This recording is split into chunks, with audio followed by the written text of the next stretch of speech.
نبی کریم صلی اللہ علیہ وسلم کی اطاعت۔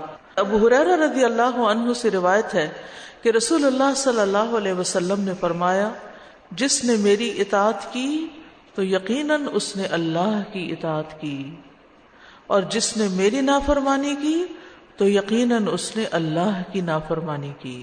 تو اس سے پتہ چلتا ہے کہ رسول اللہ صلی اللہ علیہ وسلم کی نافرمانی کوئی معمولی گناہ نہیں ہے، کوئی معمولی چیز نہیں ہے، کیونکہ آپ نے جو کچھ ہمیں بتایا وہ اپنی طرف سے نہیں تھا، بلکہ اللہ سبحانہ وتعالیٰ نے ان کو سکھایا تھا۔ اور اطاعت کا مطلب ہوتا ہے کہ جس چیز کا حکم دیا گیا ہے اس کو بجا لانا، اور جس سے منع کیا گیا اس سے بچ جانا، اور اس کا اپوزٹ نافرمانی ہوتا ہے۔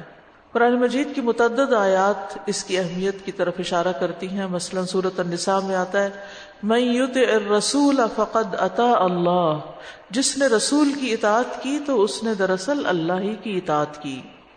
اور پھر یہ اطاعت بڑے بڑے احکامات میں تو ہے ہی ہے، جیسے نماز، روزہ، حج، زکوٰۃ وغیرہ میں، یا حقوق العباد کی بعض باتوں میں، لیکن چھوٹی چھوٹی چیزوں میں بھی آپ صلی اللہ علیہ وسلم کے طریقے پر چلنا ضروری ہے۔ آپ کی پسند کو اپنی پسند بنا لینا یہ بہترین کاموں میں سے ہے، کیونکہ رسول اللہ صلی اللہ علیہ وسلم بہترین اسوہ حسنہ تھے، اللہ کے محبوب تھے، تو پھر ہمیں بھی اللہ کی محبت پانے کے لیے آپ جیسے اعمال کرنے چاہیے۔ صحابہ کا طریقہ یہ تھا کہ جو چیز نبی صلی اللہ علیہ وسلم پسند کرتے تھے وہ بھی پسند کرنے لگتے تھے۔ جیسے حضرت انس کہتے ہیں کہ ایک آدمی نے رسول اللہ صلی اللہ علیہ وسلم کی دعوت کی تو میں بھی آپ کے ساتھ چل پڑا، آپ کے خادم تھے، آپ کے ساتھ رہتے تھے۔ آپ کے سامنے شوربہ رکھا گیا جس میں کدو پڑے ہوئے تھے، رسول اللہ صلی اللہ علیہ وسلم اس میں سے کدو کھانے لگے، آپ کو کدو بہت پسند تھا۔ انس کہتے ہیں جب میں نے یہ دیکھا تو میں آپ کے سامنے کدو کرنے لگا، یعنی چن چن کے آپ کے آگے کرنے لگا۔ انس فرماتے ہیں کہ اس کے بعد میں ہمیشہ کدو پسند کرنے لگا، جو کھانا بھی میرے لیے تیار کیا گیا اور جتنا مجھ سے ہو سکا میں نے اس میں کدو کو ضرور شامل کر لیا۔ تو یہ ایک چھوٹی سی مثال ہے ایک صحابی کی کہ کس طرح وہ صرف دین کے احکامات میں نہیں بلکہ آپ کی ذاتی پسند ناپسند کو بھی محبت کی وجہ سے اختیار کر لیتے تھے۔ پھر اسی طرح ابن عمر کہتے ہیں کہ میں نے ان دو رکنوں، رکن یمانی اور حجر اسود کے استلام کبھی نہیں چھوڑا جس وقت سے میں نے رسول اللہ صلی اللہ علیہ وسلم کو استلام کرتے دیکھا، یعنی میں اس کی پابندی کرتا ہوں۔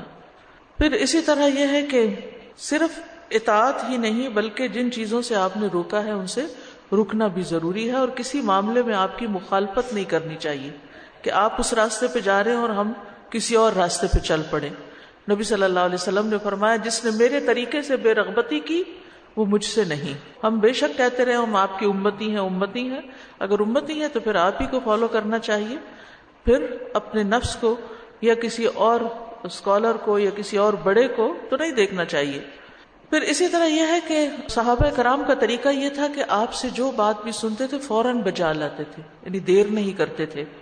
عبداللہ بن مسعود کہتے ہیں کہ ہم نبی صلی اللہ علیہ وسلم کے ساتھ ہوتے تو آپ کو کسی بھی معاملے میں صرف ایک مرتبہ حکم دینے کی ضرورت پیش آتی اور ہم فوراً اس کو بجا لاتے، اور ہم بعض حدیثیں، بعض احکامات بار بار سنتے اور پھر بھی کر کے نہیں دیتے۔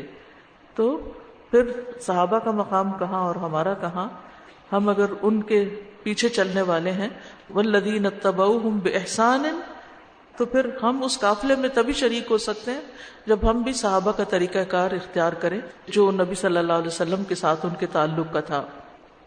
ابو جریح جابر بن سلیم کہتے ہیں کہ میں نے ایک شخص کو دیکھا کہ لوگ اس کی بات خوب سنتے اور مانتے، جو بھی وہ کہتا قبول کر لیتے۔ میں نے پوچھا یہ کون ہے؟ انہوں نے بتایا یہ اللہ کے رسول ہیں۔